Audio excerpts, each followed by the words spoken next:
Tuesday, May 5th, and you're watching The Hammer Daily here on the Hammer Betting Network, presented by our good friends over at FanDuel. I'm your host, Chase Cooper, alongside my producer for the next hour and a bit, Mike, behind the boards, keeping everything nice and smooth. And we have a great show for you today. When I say that, I really mean it today. Absolutely loaded. 5 guests, all NBA talk all throughout the entire show. But don't worry, stick around towards the end because I have an NHL bet for you. I know you freaks out there love your NHL betting, so we'll add a little bit of some cross-sport action here. Excited to get into things today. Quickly, before we do that, shout out to Kirk Evans, who gave some thoughts about some of his biggest takeaways from round one. The biggest takeaway was that we're in the parity era of the NBA, and oh my goodness, was that on display last night. Timberwolves upset the Spurs. Plus 410 underdogs. Obviously, when Anthony Edwards was ruled in, that line shifted a bit. But if you watched the show yesterday, you would have gotten them at around plus 410 over at our good friends at FanDuel, one of the better prices in market. So shout out Kirk, usually the fade god, but yesterday he was back in action, ready to go. I mentioned we had a great show for today. I'm about to list off the guests for you, and I think you guys are going to agree. We got Shipper coming on first, good friend of the show. Then we got Storm, Thon Messer, So Money, and Flup No Lied, a.k.a. Chris Dierkes. All ball knowers, all NBA ball knowers. Some NHL ball knowers in there in So Many Sports. Excited to talk to Shipper, especially considering last time he was on here was not with me. It was with Jacob, and he mentioned, I believe it was Timberwolves Nuggets, exact series price. Got it 4-2. I believe it was plus 650. What did it come in as? Yeah, I believe it was 650. Plus 650. So a great call there from Shipper. So he said, hey, let's have him back on the show. Who knows? Maybe he's going to stand us up because once he realizes it's me in the hosting chair and not Jacob, but it'll be we're going to remain to see if that actually happens. Before we get into things today, I just want to give a quick shout out to our friends over at FanDuel. The Hammer Daily is brought to you by FanDuel. Baseball fans, big hits get even bigger with Dinger Tuesday on FanDuel. Customers choose their own reward every Tuesday to use on home run bets. How will you play your game? Option 1, the bet reset. Use this on your wager and you'll get refunded in bonus bets if your bet loses. Option 2, a 50% profit boost. Make your bet, activate the boost, and if that hits, that's extra winnings at no extra cost. Make your choice and the reward be ready to use on your next home run bet. For me, I look at the board. I see 2 players that stick out, both rookies. We got the Southside Samurai, Munetaka Murikama, at around plus 235 over on FanDuel. If you're going to play him, I love that 50% boost to use that on him. Also, if you want another player, if you're looking for something you want a little bit higher odds there, Chase the Lauder, plus 920, one of the better prices in market to hit a home run. You can use your bet reset or your 50% profit boost on that. Just visit FanDuel.com/forward-progress to choose your reward for home run bets every Dinger Tuesday. Play ball with the home for home runs on FanDuel, an official partner of the NBA. Must be 21 plus and present in select states. For Kansas and affiliates, Kansas Star Casino, or 18 plus and present in D.C., Kentucky, or Wyoming. Opt-in required. Rewards are non-withdrawable. Restrictions apply, including bonus and token expiration, leg requirements, and max wager amounts. See terms at sportsbook.fanduel.com. Gambling problem? Call 1-800-GAMBLER. 1-800-MY-RESET. Call 1-888-789-7777 or visit ccpg.org/chat in Connecticut. Visit mdgamblinghelp.org in Maryland. Visit gamblinghelplinema.org or call 1-800-327-5050 for 24/7 support in Massachusetts. Call 1-877-8-HOPE-NY. Text HOPE-NY in New York. Call 1-877-770-7867 in Louisiana. All right. Excited to get into today's show. Lots of NBA action. And remember, chat, don't be afraid to ask questions along the way. Let's get into our first guest here. He is a former trader, current futures bettor. He once said the ideal speaking time for myself on shows is around 1%, so we'll try and keep it towards that for his segment. Shipper, a.k.a. Ship the Justice. Shipper, how's it going? Big Poppy, I'm doing well. Do you recognize this brand by chance? It's I think it's a local Toronto brand. What's it? Did it. Silly Boys. So shout out Silly Boys Apparel. All right, shout out Silly Boys Apparel. Never heard of it, but I'll have to look into it. I'll write that down in my notes for later. What's it? Why, is it special for you? Like, do you know the owner? No, Explain it to me. I bought it in Toronto. I was at the rooftop of the Ace Hotel, Evangeline, I think it's called. Is that a tourist trap, by the way, or is it just a regular, like a cool spot to go in Toronto? I've never been, but I don't know if that's like I don't know. I've actually never been to the Ace Hotel, so it might be a tourist trap, but. There you go. No, I saw some dude wearing it in Toronto, so I thought maybe it might be just a local Toronto brand, but evidently not. or it's just quite uncool. No, honestly, a lot of people I know follow them. So, hey, maybe I'm the one who's uncool. Anyways, let's get into today's show. I want to give you kudos for coming on with Jacob. I believe it was 2 weeks ago, sharing the Wolves to beat the Nuggets 4-2. And that's kind of getting into the first question that I want to talk about. I want to know your reaction to Timberwolves eking out a win over the Spurs here. The Spurs closed around minus 400 favorites. They opened as minus 3,000 favorites at some spots to win their series. Obviously, that came down once the Ant news came in. But I didn't check the price, so maybe you can fill in the gaps there. What happened between the time before the game and Anthony Edwards ruled in? What happened to their series price? But looking at the series price now, minus 186 for the Spurs. Is that too crazy of a move? Talk to me about last night and talk to me about the current series odds for the Timberwolves and Spurs series. I have it right on that number. Minus 185 is the fair price. But to me, it was like a great defensive game plan by Chris Finch, and also a great offensive game plan after the first half. In the first half, the Spurs were able to keep Wemby stationed at the rim. It's just Sean Sweeney staple, their defensive coordinator, who used to be the Dallas Mavericks defensive coordinator. And his whole thing is just to be able to plonk the big man guarding the low man at the rim. So like guarding the corner or guarding the guy in the dunker spot.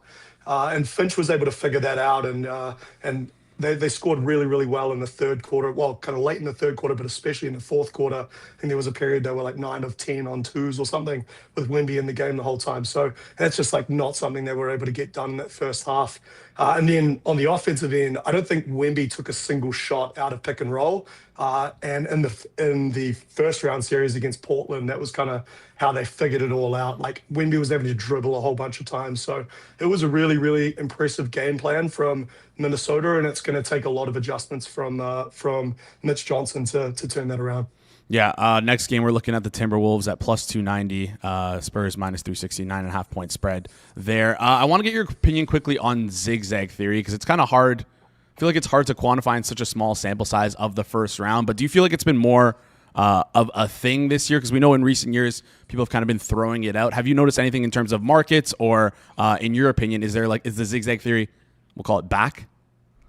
I think it's for real. I think you're a bit foolish if you just throw it out, but it is very nuanced. It takes a lot of things to go into it. The crazy thing to me is that San Antonio is basically getting no zigzag off this game. Like once you luck adjust that first game, it played to about the spread. Like definitely Minnesota was impressive, but I just don't know if we should be upgrading Minnesota, downgrading San Antonio, giving Ant's health a lot more of a boost. Like he looked kind of gimpy a little bit some of the times, and then like making it a lot more IO. Like those four factors, I just don't think can just wash away zigzag. So I like the San Antonio side of game two there a little bit, which is probably why I'm kind of right on the top end of San Antonio's market in the series price. But I don't know. And then in the other game, in the Knicks Sixers game, the Knicks beat them by 40, and we just decided that doesn't matter. Like it's kind of interesting to me. Yeah, I was going to get to the East in just a second here because we saw the Knicks obviously blow out the Hawks in round one. We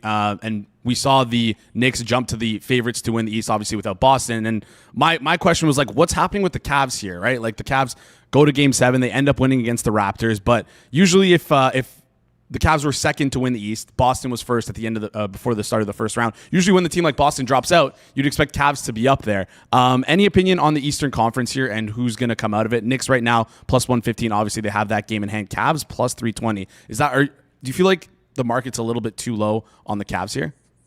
Maybe a teeny tiny bit, but to me, it's reasonably fair. Like, I got a lot of messages, and I know Kirk touted the Philly series yesterday. I got a lot of messages like, wow, is Philly too big? Like, the Knicks aren't that good. Like, do we not just see them slay the biggest smackdown in NBA history? And then, like, they closed as 2.5 point favorites in Atlanta going against Zigzag, and then they just laid the biggest smackdown in NBA history.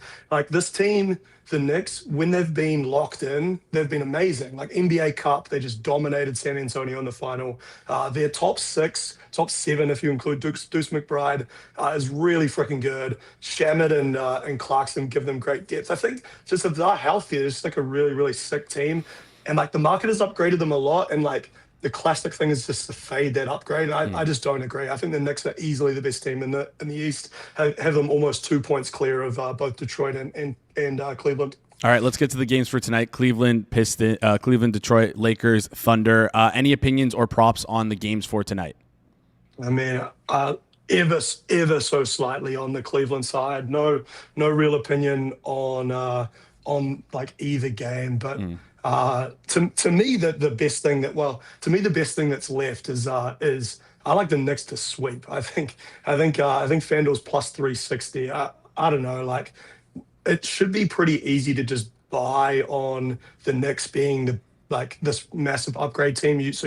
When you're betting sweep, you're trying to like buy at the tails here. You're getting a lot of that upgrade, and then you're buying a lot of Embiid injury risk. Like there's a lot of worlds where this is just a sweep. I think my fair price is plus 310. FanDuel's plus 360. There's some like plus 425, plus 450. I think even out there. So yeah, to me that's just a massive bet. Yeah, Knicks to sweep plus 360 at FanDuel, but as always, we preach to shop around here on the show. Company man, though, shouting out the FanDuel price first. I appreciate that. Shipper, I have to get you out here in just a second. Before we do, 2 questions for you. Let's start with the first one. Any big takeaways from round one? Kirk's biggest takeaway is that parity is back in the NBA. Peanut Butter said fouls being called more in depth is important. Pip said the bigs are back. What's your biggest takeaway from round one? Maybe a combination of those three, actually. I think these teams are playing defensively just very, very different. I think Minnesota has probably been the team that's like outperformed expectations the most. And Toronto maybe perhaps too. And I think like the common thread between those is just extension defense, like heating up the ball is back. That's not really a viable strategy in the regular season. Like it just takes so much effort to guard full court. But like Jaden McDaniels is just an absolute monster defensively so far, when like I think he's kind of overrated defensively in the regular season. Like he just gets into like it's just such a like bear to bring the ball up the floor against him. That's what won them the series against like Jamal Murray. He just absolutely clowned. And then Stephon Castle last night was like having some real issues bringing the ball up. So to me, it's extension defense, heating up the ball. And then the other thing is that when you play fast, it like masks the flaws of your bad players. Like Minnesota's playing some guys that just should not be able to play. Like I remember a few years ago, Jeff Teague was on the floor for a few minutes for the Bucks, and it felt like the world was going to implode. It was like they're playing like Mike Conley, who's like even an even more dead version of Jeff Teague at this point, and he's able to survive because they play fast. Like you're not putting him in a situation where he's stress tested. He just needs to catch the ball, shoot the ball, move the ball, make quick decisions. And I think that was the theme last year with Indiana too. Is if you can speed the game up, you can play some more limited players. All right, speed the game up seems to be your biggest takeaway. Before you head out, last thing here, gun to your head if you had to pick who advances between Bayern and PSG. I actually like the PSG side of that market. Market says that Bayern likes it. I like, how much should I weight my own opinion in the Champions League? Like probably not very much, but I think I would take the PSG side. I'm hard up the Gooners today though, so let's go Gooners. All right, let's go Gooners. Shipper, appreciate you joining the show. You can follow Shipper on Twitter at ShipTheJustice. Remember, our retweets mean that you're an idiot. So if you see him retweeting someone, that means he's making fun of them. Shipper, appreciate you coming on. We'll chat soon. Peace. Great stuff there from Shipper as always. Great stuff. Before we get into our next guest here, before we bring on Storm, quick reminder, do us a huge favor. Didn't ask you guys off the top, but smash the like button. Goes a long way here on the channel. If you're new to the channel as well, hit that subscribe button. Also, if you're watching this after the fact, comment below if you're betting on the NHL tonight. I know there's only one game. Maybe you got some bets for tomorrow, but this is an NHL starved show. We got 5 NBA guests, which are going to be incredible. You just saw one of them. But I know you freaks out there want some more NHL action. So comment below what you're betting in the NHL, and I'll circle back, no pun intended, the end of the episode, and share with you what I like tonight in the NHL. Next guest we have coming up in just a second is Storm Peg. It doesn't seem like he's in the background, so we'll have to wait around here. Speaking of Storm Pig, we had a great show yesterday, live show. Circle Back live on the Circles Off YouTube channel. If you haven't checked it out, be sure to do so. I'm lucky enough to be able to listen to it in studio, just right over there. The guys did a great job. George, Jeff, Rob, and Jacob absolutely crushed it yesterday. What was the leading topic? Actually, I forget. Weekend recap, but something bigger. Yeah, they had a great show, but I missed I always miss the beginning because that's when I usually go get lunch. But yeah, great stuff there from the guys. We got Storm Pig coming on in just a second. Maybe we have to flip back and rearrange things like we always do. Give out the dog of the day early. Oh, Storm is here. Okay, all right. Storm is here. He's just not on camera. We'll get him. We'll bring him up right now. You've seen him on Circle Back as we mentioned earlier. Storm, can you hear us? How's it going?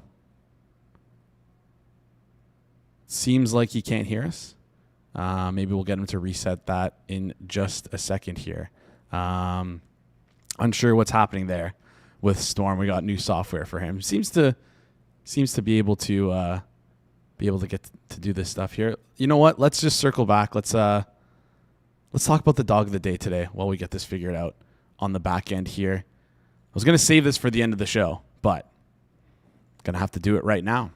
Dog of the day today. Dog of the day. We've got the Minnesota Wild, Carolina, Colorado Avalanche. I talked to you guys about it already. NHL game tonight. We're going to take the under 1.5 plus 106 at FanDuel. First period total. Under 1.5 plus 106. Go scoop that up over at FanDuel. This one is going to age and might age incredibly poorly. These two teams last time scored, was it 15 goals together last game? I assume neither coach is happy with their performance. I assume coming into this first period, they're going to play a lot tighter of a game. Both teams are high-powered offenses. Total ticked up by one full goal. It was 5.5 last game, now 6.5. So I'm going to take the under 1.5 at plus 106 over at FanDuel. Listen, this is going to lose in the first 10 minutes, but I think both teams are going to come out a little bit tighter. I don't think either coach is happy with their performance. While we wait on Storm, let's bring on Thon Messer, who seems to be in the back, and we'll just shift things around. We're fluid. We'll keep things going. Our second guest, I actually don't know a lot about him. Excited to talk to him, though. Thon Messer, he's an NBA bettor. You can follow him on Twitter, at Thon Messer. I assume it's a play on Thon Maker. Thon, is that how you want me to refer to you? How's it going today? Oh, he's muted. Dan. Say that again? We got Can you hear me now? Yep.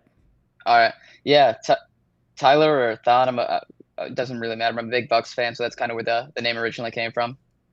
Okay. All right. I love it. All right. I want to talk to you because you tweeted out some preseason takes, and this is the first thing I want to get to here. One of them was the Nuggets to not make it past the first round. So, what about this Nuggets team did you not believe in and had them missing in the first round? And by the way, these tweets came out, I believe you tweeted out in October. Yeah, I think I tweeted out opening night, basically. I think for that one, it was mainly just there was this narrative kind of during the offseason. They made a ton of offseason upgrades. But I thought they were mostly lateral or even slight downgrades. MPJ is really, really good at basketball. And, Cam Johnson kind of got put in that hype cycle of, hey, he went from a role player, put up bigger numbers on the Nets where they weren't really trying to win. So suddenly people thought he was this big upgrade. Jonas Valanciunas is a fine big man, but I don't think he's really gonna change your outlook on the season. If you're relying on him to be a massive improvement, you probably don't have incredibly high title chances, at least in my opinion. All right. I want to ask you about the East here because we saw the Celtics get bounced. We've been sort of asking on the show for a team to separate themselves. It seems like the Knicks have now done that. Shipper likes the Knicks as well to win the East. What's your opinion on the East as a whole here? Do you have any strong opinions on the Knicks or any other team? So, yeah, I think I'm slightly higher than market on the Cavs. I think if you think you know anything about the NBA, you're just legally obligated to bet on Cavs futures year after year, even though they never win the East. I've been pretty low on the Pistons all season, so I've generally been fading them. I think they're a team that is the alpha they created in the regular season. A lot of it is just working harder and playing more physical. And I think a lot of that goes away in the playoffs where everybody's kind of ramped up. There are no real off nights or schedule losses or anything like that. So to me, I'd probably take a little bit of their Eastern win percentage and allocate it to the Cavs. But outside of that, I'm pretty on market for the Knicks. All right. On market for the Knicks here. Seem to like the Cavs as well. Let's get into your favorite bet of the day, of the night. Do you have any favorite props, whether it be props for today's games or futures out there? Talk us through what you like. Yeah, I wrote down a couple mostly future stuff here. Mhm. So, unsurprisingly, I like the Cavs minus 1.5 games in the series. So, I think on FanDuel that's like plus 150 right now. Part of that is just obviously Game 6 at home, so I think that's a little bit more likely. Mhm. I I do think that they are just like a more talented team, and they've kind of underperformed when you look at they had a gross series against the Raptors, but the Raptors just kind of play a gross clog the like slog version of basketball. So you're never going to look really aesthetically pleasing. And that sort of series, I also think the Pistons didn't look that impressive against the Magic. They were kind of on the ropes. It was sad. I think my largest position of the first round was Magic series before it tipped off. So a little disappointing to see kind of that Game 6 collapse. But yeah, I think that Cavs minus 1.5 games is pretty good. Mhm. Also, I listened to Shipper segment. He had Knicks sweep. I actually was going to give out Knicks in 5. So if you want to just kind of build a portfolio on exact series outcomes here, I think it's like plus 230 at FanDuel. And I made that like, I don't know, plus 200 or plus 207 or something like that. So I thought that was decent. Yeah, and if you want to just bet, like if you're a big believer in both of those, you can just bet the series total, which I believe is at 5.5. Just trying to find an exact price for the Knicks series total there. Where is it? Knicks series. I'll find that a little bit later. Any other strong opinions you have? Like, are you worried at all about OKC? Is this let me rephrase. Are you worried about OKC? Yesterday we had two people come on the show talk about OKC, saying they're essentially going to sweep. They like the OKC to win in 4. I believe it was around plus 120. Mr. Peanut Butter really liked that one. Are you concerned at all with OKC, like sort of playing with their food a little bit here? I mean, I hate to agree with Mr. Peanut Butter, but I think I'm generally aligned to the market there. I don't know. I think it depends on what you think the odds of people coming back are. It sounded like he thought that Luka was less likely to come back than Yes. Jalen Williams. I think I slightly disagree with that. Even if it's just, I think they might not rush Jalen Williams back if they're up in the series, so they might just let him kind of coast and get extra time to rest. And I think they said week to week, which is always a little bit alarming to me personally, because that just means they'll check him in a week and who knows where we're at. And if the first check doesn't go right, then you've kind of missed the entire series. And the Lakers, I think they're going to do everything they can to get Luka back. It feels to me like probably a more severe injury, but they'll have a little bit more of a desperation factor, I think, in rushing him back. Yeah, 41-year-old LeBron. We'll see if he can make some magic happen. Before you head out here, I have you on for a couple more minutes. What's your biggest takeaway from round 1? Shipper came on earlier. He mentioned teams playing fast to sort of mask their worst players. It seems to be like a little bit of a trend in the NBA right now. What's your biggest takeaway from? Yeah, I'm going to zag from what we've heard a little bit before. So I think really common narrative right now is that the 3-point game has died. A lot of people are kind of out on teams that chuck a lot of threes. But if we look at like the regular season, the top 5 teams that took the most 3-pointers attempted were the Warriors, who obviously dealt with a whole bunch of injury problems all year. But then the next 4 are the Hornets, the Blazers, the Celtics, and the Suns, who all wildly outperformed the regular season win totals and expectations. So I think focusing on a couple series and small samples is probably short-sighted. Obviously, the game does tend to slow down in the playoffs, and maybe that hurt a couple of those teams that tend to play like a little bit quicker. But to me, I still think the 3-point revolution is alive and well. So I'm kind of selling that we're going to go back to 90s bully ball. All right, selling the 90s bully ball stuff, saying the 3-point is alive and well. Is there a team right now that's sticking out to you in terms of market? I guess it's probably the Cavs, who shoot a ton of threes, maybe not getting their respect. I know there's only like 8 teams remaining. Yeah, so this one probably hard to find on a sports book, but if you are a predictor and have the ability to take no's, I'm generally fading the Spurs a little bit here. So I think it's like, I don't know, 84, 85% on the no, but I feel like that's, I mean, they're minus 170 probably Vegas in the current series. I have that as pretty fair. I think even if they advance, it'd be a pretty large underdog against the Thunder. I don't think that the regular season stuff was that real. And depending on who they play in the finals, if they were to make it that far, like I think the Knicks and Cavs are both really good. I don't think they'd be like huge favorite in either of those. So I think if you were to price all those out, you'd get like a much higher number than you're going to get if you just took like the no currently. All right. So I guess that's Spurs to not win the NBA championship. Yeah, Spurs to not win. Yeah. All right. Thon, appreciate you joining the show. You can follow Thon on Twitter at Thon Messer. Thon, we'll chat soon. Great stuff. Awesome. Thanks. Shout out to Thon. Great stuff there. First time on the show. Excited to talk to him. A lot of people I know respect him. So I'm going to respect him as well. And he has some ball knowledge. So we love that. Let's get into our next guest here. We finally sorted things out with Storm. There we go. We got him. You've seen him on Circle Back. Storm, how's it going? Not too bad. I feel like you guys set me up, putting me on after like 2 extreme ball knowers here. When I know betting, I don't really know ball, so I'll share some insights betting wise. It's nice to have some confirmation bias from Shipper, because the first thing I was going to share is Buckeye has Knicks to sweep 4-0 at plus 375. It's decently better than the rest of the market. And I also just like that as a play, and Shipper went over the reasons why. When it comes to NBA betting, like I said, I can't share as much ball knowledge with you guys or any, but I will say that playoff betting is one of the best things possible on PPH and NBA specifically, because there seems to be more offerings. So something you want to do if you have PPH accounts is check every single account you have for broken correlation settings. So, you check to see if you can parlay the series game totals with the exact result totals. See if you have things like, Shea to win Eastern Conference MVP or Western Conference MVP and Shea to win Finals MVP.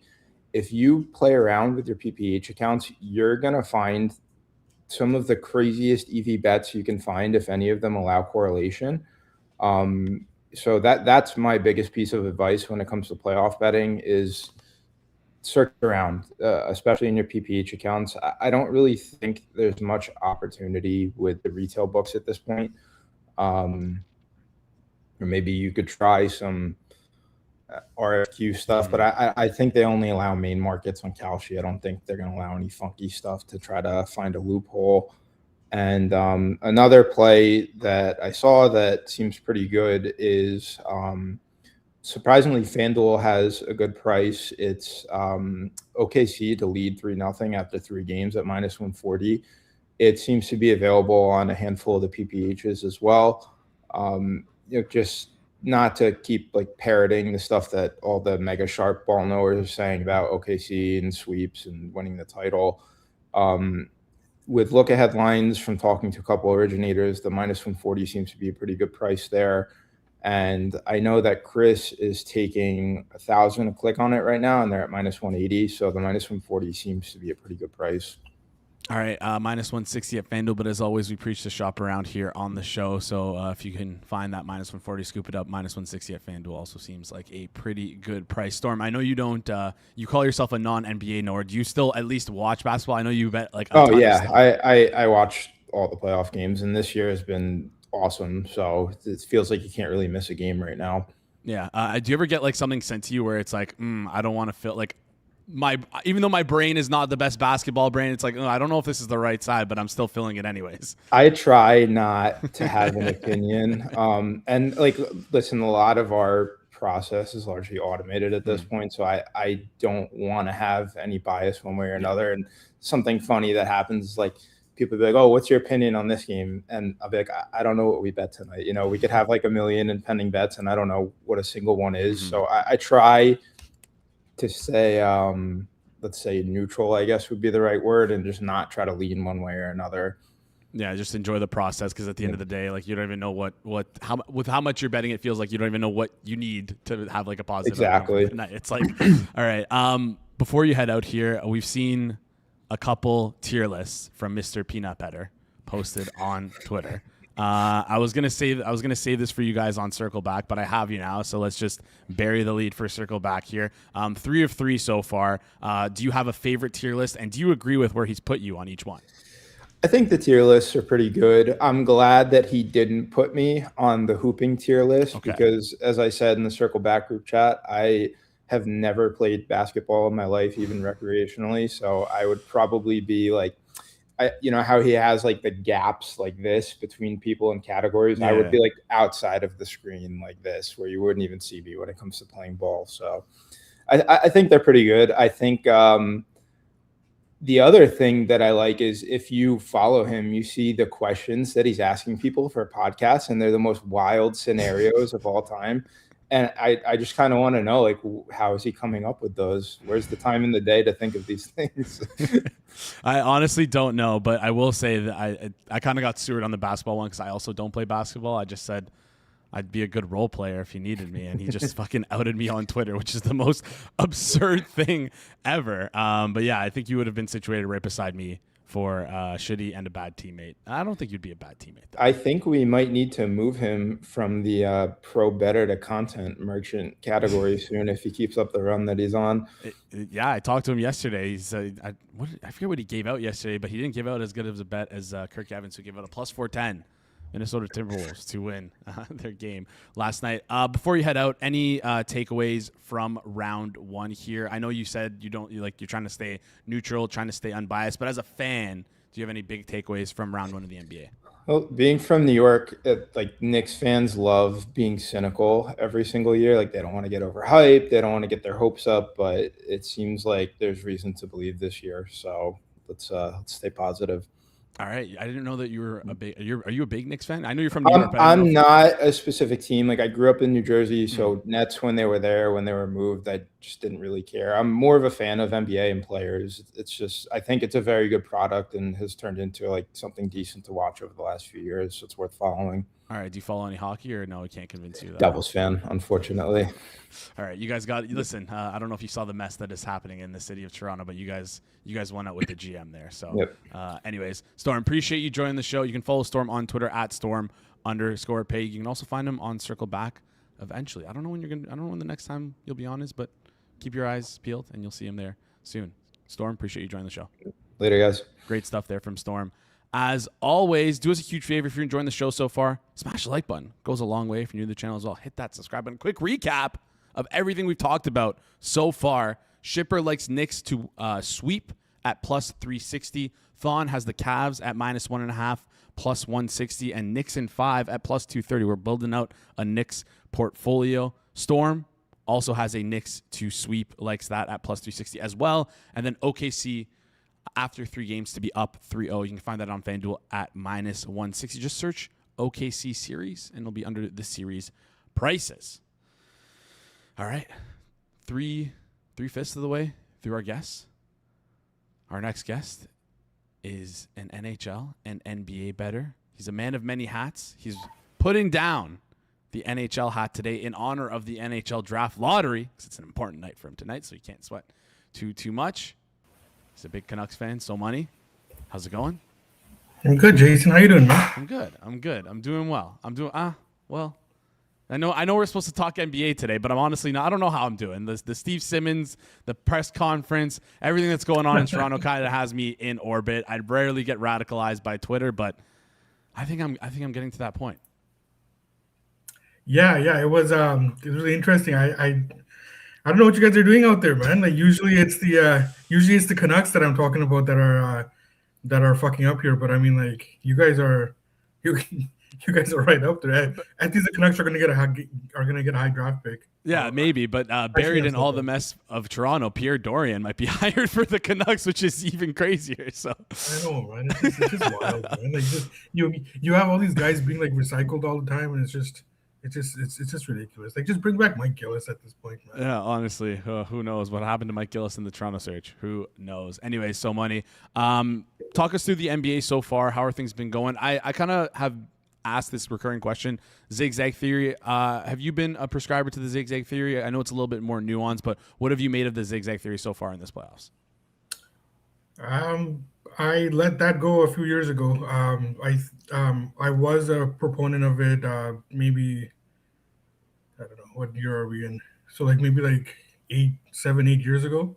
I think that as we've moved forward here, especially the last 4 or 5 years, I think that it's been adjusted in the sense that you do have you do have drop offs in play. That's natural, and that's not something that's debated. But I think that in terms of the line composition, I think that that's been picked up, and it's been quantified quite effectively the last few years. All right. Talk us through any series props that you like, any favorite props for tonight, any futures out there. I know you have some prepared for us here. Yeah. So in terms of, I mean, I still have the futures on the Sixers, and I have the futures on. Well, I did have the futures on Toronto. That's not working out. But you, I look through. I was looking through the futures odds boards here. Detroit at 18-1. I like that quite a bit, and I think the reason for that too is that we expect Detroit that they got down 3-1, and it took so much to like get past an Orlando team. But I mean, sometimes that's what you need, right? And I think that they're a team that obviously the Knicks should be favored over Detroit and Cleveland, and they will be. But Detroit's the kind of team where I think that sometimes you kind of need that push, and you need that scare in the first round to kind of get things going. And the way that they're built in terms of like a gritty team, I think that that's going to benefit them as these series get more and more physical now. All right. Any other futures you like? Any contrarian opinions you have? It feels like everyone's kind of come on and loved the Knicks. Everyone's come on, obviously loved OKC. Are you willing to go against the grain against any of the guests so far? That 30-1 Timberwolves looks pretty enticing right now. It just sucks that I didn't do it before game one. But I think that there's still some value at the 30-1. It's just you got to look out for the T-Wolves injuries and stuff. I think that on a game-by-game basis, I do think that Minnesota's live in this series. I don't know if they can pull it off, but I don't think it's going to be as easy for OKC as we may think here. Yeah, no, everyone sort of has OKC steamrolling the Lakers. We have Pistons and Cavs tonight, OKC and Lakers. Anything in the OKC and Lakers game that you like? 15.5 points seems like a really large spread. And I know people have been down on the Lakers sort of since Luka Doncic has been hurt, rightfully so. But any opinion here on this game? Yeah, so in the Lakers OKC series, OKC should win that series. But I did play the under here. I like the under 214. If the Lakers have any shot, they need to slow this. They need to slow this game down. They need to slow this series down. 15.5 is a lot of points. The unfortunate thing about the Lakers is that OKC can kind of name their number here. So I do like the under. 214, I think, is still out there. So yeah, that's the only bet I have in that game. In terms of that series, yes, OKC should roll. But what I was talking about with like the T-Wolves is that moving forward, I think that they have value right now when you're looking at the futures market, and I don't think that OKC is just gonna roll through the rest of the Western Conference here right now. All right. OKC may be prone to playing with their food. Is that sort of what you're telling us? Yeah, I think so. All right. We know in hockey how dangerous that can be if you don't put away teams early. Let's flip over and talk a little bit of NHL because I still have you on here for a little bit. Wild and Avs playing tonight. Habs, Sabres, Ducks, and Golden Knights play tomorrow. Anything you have in these games, or I know you love your futures, anything in terms of futures prices that you're looking at? Yeah, so one thing I wanted to check, I did play Wild Futures. I just want to take a look at where they're at right now. 15-1 to win the Stanley Cup. Yeah. Okay. So yeah, so the Wild, I have 12-1. So I still like them at the 15-1. And there's nothing that I saw in game one that kind of makes me think that they can't do it. That was a bit of an aberration in terms of both teams kind of forgetting to play any defense at all. And neither team wants to play like that at all. So I did play the under in this game, under 6.5 minus 115. I also played Minnesota in this game as well. I bet them at plus 170. You can probably get them a little bit better right now. That's fine. And I still have the Minnesota Stanley Cup futures as well. I think 15-1 is fine. What I was saying earlier about seeing nothing in game one that made me think differently.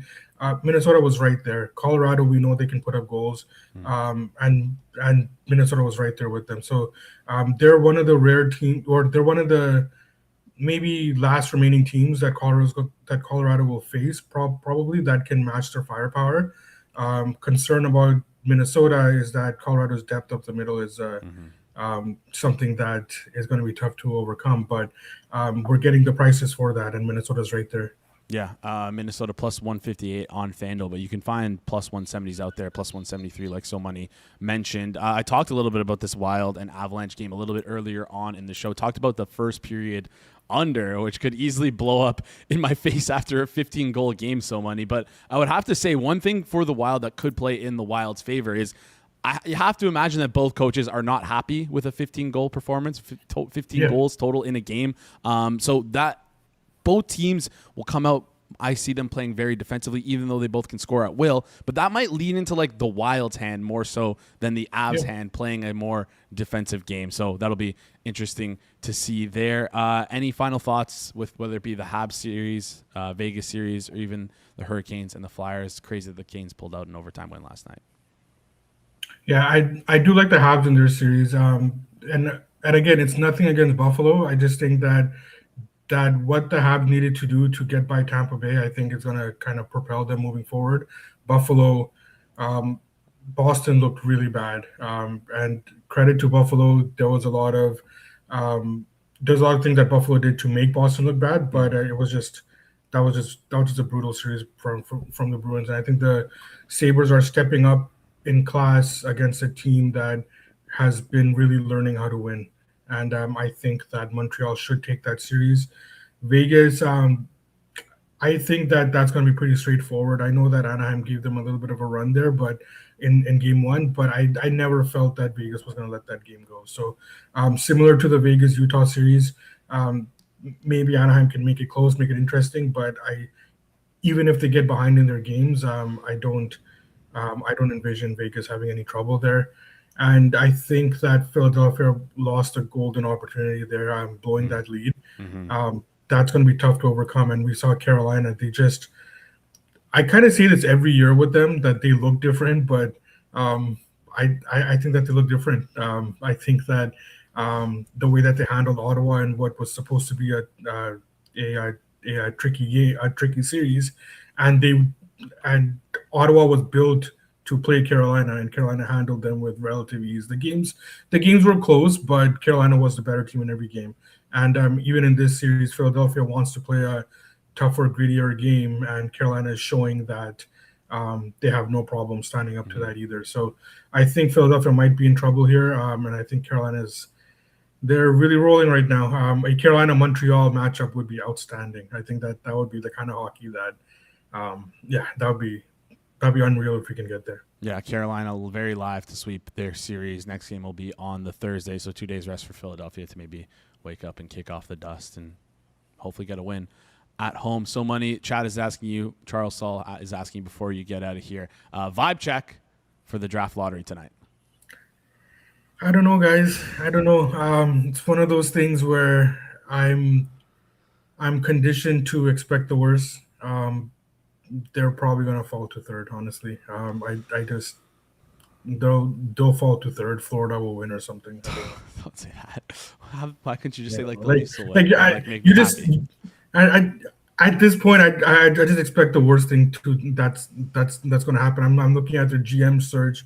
They have like 5 different lists with like 5 different people trying to figure out who's going to be the next GM of this team, right? And like you have a guy who's like as a president of operations or whatever his title is. Maybe he's a GM. I don't know, right? Like I don't even know who these guys are or like what they're doing. And he's got one foot out the door, and he's sitting here trying to figure out who the GM's going to be. So and he's like 90 years old. So I don't know what the hell's going on here. So money for the next president and GM of the Vancouver Canucks. 55% chance to be third. Leafs have a 68% chance, 58% chance to be 6th or 7th. So it sounds like there's a good likelihood that both of us are pissed off here. So money. Yeah, absolutely. Anyways, good luck tonight. So money. Appreciate you joining the show. You can follow So Money on Twitter at So Money Sports. So Money. We'll chat soon. Thanks, guys. Thanks, man. Great stuff there from So Money. As always, if you're enjoying the show, do us a huge favor. Smash the like button. Goes a long way here on the channel. If you're new to the channel as well, hit that subscribe button. Quick recap of what So Money liked there. He has some futures out there, including Timberwolves 30-1 to win the NBA championship. OKC Lakers game tonight. He likes that under 213.5 at FanDuel at the -106. Then, of course, recap Storm. Knicks to sweep. OKC 3-0 -160. Cavs -1.5 from Thon at +160. Knicks in 5 at +230. And then Shipper as well. Knicks to sweep at +360. Let's close out the show here in an incredible fashion. Big fan of this guy. Christopher Dierkes at Flup No Lie called me an absolute idiot last time he was on. Circle back because I pressed the blue button. Flup, how's it going? Good. Yes, you're an idiot because you want to die. I don't understand why you would press the blue button. That's like taking the Thunder not to win the finals. No, I have too much Thunder to win the finals. You know what you're missing, though, with the red and blue debate? You're forgetting about the people who are red-blue colorblind. Those people get absolutely screwed in this, and they don't deserve to die. The world would be a better place without them. It's okay. That is a crazy talk. Anyways, I love your green background. Things look great. Chris, let's green background. It's a blue background. That's the red blue colorblind joke. Oh. Anyways, Flup, Chris, I know that you like to look at markets pretty intensely here. I know that you're a trader, so that's kind of part of your job. Been asking sort of every single guest about this so far. Zigzag theory. Have you seen it priced in? Are there instances that you've seen it more times than others? What's been your opinion so far on the NBA? Oh, I mean, it's absolutely priced in. It's priced in every game, basically. After game one, it's priced in every time. It just like varying degrees. The difficult thing that's trying to like figure out, a good example, I would say, is Thunder game 2 versus Suns. It's hard to figure out, like, is it is there zigzag there, or is the Thunder just getting upgraded because they completely walloped the Suns? So there's a little bit of that. I think a good example in real right now would be Knicks Sixers. I was a little surprised to see this get open 7 for the most part. I mean, 7.5 on FanDuel, but it's like a cheaper 7.5. It's like, I was expecting, like, when it closed 7.5 to be a little bit of that is Sixers had a rest disadvantage versus Knicks. Knicks obviously had more days rest winning in 6 versus the Hawks, whereas the Sixers just played 2 days prior. Now we see this, so there's some of that going. So I was expecting to see this like 6.5. Then the Knicks win, so you think there's also zigzag. So I was going to think about this being around 6, maybe 6.25, and now it's up at 7. So I don't know if they're just saying the rest wasn't a real thing in the first game, and there was no rest. The rest advantage wasn't worth anything. I don't know if they're saying the Knicks are just being upgraded bigly, or they're saying there's no real zigzag here, or a combination of all three. So that's the most interesting thing to me. I suspect we'll see Sixers money, and I suspect this closes 6.5. So I would like a bet on the Sixers here plus 7.5 -114 on FanDuel, but it's tough to say. Yeah. Let's continue with this market and where you see the market going here, looking at the games that are 2 days out. Timberwolves and San Antonio Spurs. Zigzag theory, talked about it with Shipper, not as priced in as maybe you would expect, because Spurs are 9.5 juiced at -114. They were 10.5. Well, hold on a second. What about Io? Io might be in. Okay. So that's okay. I mean, he's worth something. So like if the market is assuming he's in, then this is a little bit priced in because it closed. Oh, I guess the point is did it close? It closed 10.5 ish. Like was what okay. Like -4. I'm bad at converting I have no idea how to convert like the money line to like spreads, so I can't really tell you. But it was like probably no vig price around 370 is what we'll call it, and right now they're 375. Yeah. So from that, I for some reason I was thinking they closed 9.5, but no, you're right. They closed 10.5. So from that point of view, yes, they're not pressing in zigzag enough, because even I was not worth a significant amount. He's not worth more than like a point and a half, probably only worth a point or so. So, and like I know he did really well that one game, but like he's just not worth that much. So yeah, there's probably a little bit of not a lot of zigzag priced in right now, which leads me to believe that Spurs is a good bet right now, but that's also like, did the Wolves just overperform? And did the Wolves overperform, or did they get upgraded? Is the question that everyone has to ask. Yeah. It's a great question. We'll see what happens next game for sure. One other thing that we should also point out is we also don't know. I don't know if Shipper touched on this. I wasn't around. Was the market pricing in Ant at like 50 or 75% of himself and not worth the full? Because Ant should be worth around 3.5, 4 points. Was the market pricing him as worth 2 points, and now they're saying he's worth 3 because he's got an extra 2 days of rest?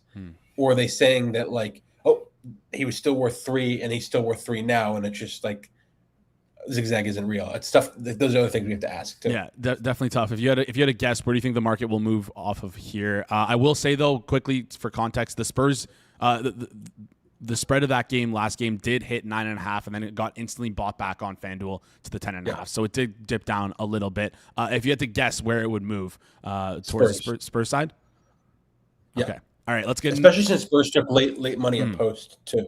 Okay, so if you like the Spurs, you might want to get in now. If you like the Timberwolves, maybe wait a little bit. Market entry is always important here. Let's get into the games for tonight. Cavs, Pistons, Lakers, Thunder. You're a big Cavs fan. It seems like the Circle Back crew loves the Cavs. Plus 124 tonight, 3.5 point underdogs going into Detroit. Do you have an opinion on the game, any side or total in this game? No, I don't have any real opinion. I think the market is pretty fair here. I suspect we'll see Cavs money though, because the Cavs are just a sharp favorite. You know, everyone sharp was betting Cavs futures last year. It was a well-known thing. This year too, Cavs are the best team in the NBA by far, besides the Thunder. So I expect Cavs will get bet a little bit, but nothing significant. I don't have a real opinion on it, and the only thing I would say is like, I think the 3.5 is a much better bet than the 124, comparing like in market. So if you like the Cavs, I would bet the 3.5, not the plus 124. All right. If you like the Cavs, 3.5 seems to be the better number in relation to the rest of the market. Yeah, I've seen some 2.5s out there. Lakers, Thunder, 15.5 points feels like a pretty large spread. I'm not going to disagree with the market here. What do I know? Total's at 213.5. You have to guess which way this would go closer to post. You think we're going to see OKC money? No. Do not think we'll see OKC money. I think we'll see Lakers money, mostly because this opened 15.5-ish, got up to 16, and it's down to 15.5 right now. And I think a lot of these spots, the bias is always like, oh, the big favorite is just going to smoke, and so they always expect more recs to come in, and then sharps at the end always bet the underdog. It was just a general thing. I would assume. I have no real take on if this should be 15.5 or 16 or 14.5 or 15. So my just gut tells me, like, in a spot like this, I'm always going to guess that the big underdog takes money at post in a spot like this. Almost 99 out of 100 times. All right. Any favorite bets you have outlying there, whether it be for tonight's game? Doesn't seem like you have one for tonight's game, but maybe in the futures markets, anything you like? This is a kind of a really bad, like, you bet futures. Ironically, my favorite bet is Cavs to win the East, 320. I think it's a good bet. Mostly because I am not convinced that if the Cavs win, they would be underdogs versus the Knicks. And or if they are underdogs, it's probably like what are they right now versus I know the series has changed a lot. Okay, they're plus 102, like plus 110 DVIG'd versus the Pistons. Seems because they don't have home court advantage, seems like they'll probably be around that versus the Knicks, maybe plus 115. That gets us to like, what is that parlay, like 345, 350 or something like that. So like, okay, that's not good, but you also have to remember there's a free roll. because the Sixers can beat the Knicks. So that gets us down. And that's also assuming like the worst price outcomes for the Cavs. I'm not convinced that the series price is a bad bet on the Cavs right now. So I would make the Cavs around, like I would make them under 3-1. How much under 3-1? It's hard to say. So I kind of like the Cavs anything better than 3-1. Yeah, Cavs plus 320 right now, available on FanDuel for the Eastern Conference winner. Flup, before you head out here, any final thoughts before you go? They can be on anything ranging from the NBA to Mr. Peanut Butter's tier list. Mr. Peanut Butter's what? Tier list. Okay, you can't. You don't know. You haven't seen the tier list? Okay, I was like, what? I will admit. Them. Sorry. Yes.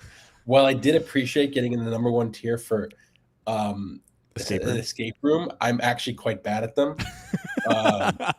So I am actually wrong tiered right there. He did get me spot on the speed thing. Definitely not fast at all. I'm not that athletic, so nothing I can do there. But another thing I will say in terms of NBA, this is like, it feels kind of like a bad like a year to really bet, because it's just like, it's so gross looking at like, oh, it's minus 175 for the Thunder. And it's like, if anything, I like that as a bet.